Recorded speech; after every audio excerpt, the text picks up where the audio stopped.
ذوالحجہ کا مہینہ اسلامی سال کا آخری مہینہ ہے اور محرم کا مہینہ اسلامی سال کا پہلا مہینہ ہے۔ مطلب یہ کہ ماہ محرم سے اسلامی سال کا آغاز ہوتا ہے اور ذوالحجہ کے مہینے پر اسلامی سال کا اختتام ہوتا ہے۔ ذوالحجہ کے مہینے کی بہت زیادہ فضیلت احادیث کے اندر آئی ہے۔ اس کی بنیادی وجہ یہ ہے کہ بہت ساری عبادات اللہ رب العزت نے ذوالحجہ کے مہینے میں جمع کر دی اور اکٹھی کر دی۔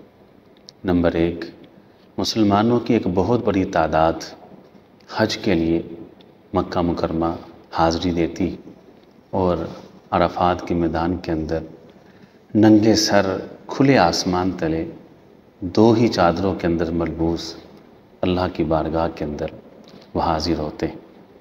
اور مسلمانوں کی ایک بہت بڑی تعداد ذوالحجہ کے مہینے میں جو حج کے لیے نہیں جا سکی، وہ اپنے گھروں میں جانوروں کو ذبح کر کے قربانی جیسی نیکی کرتے ہیں۔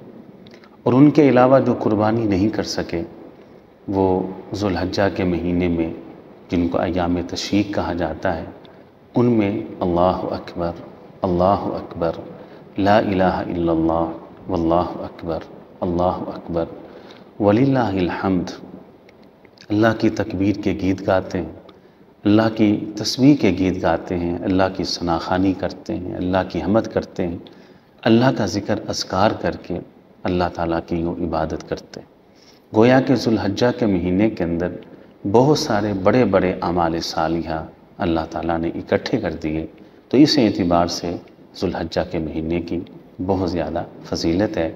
اللہ ہمیں ذوالحجہ کے مہینے کے اندر اپنی عبادت اور نیکیاں کرنے کی توفیق عطا فرمائے۔ وآخر دعوانا الحمد للہ رب العالمین۔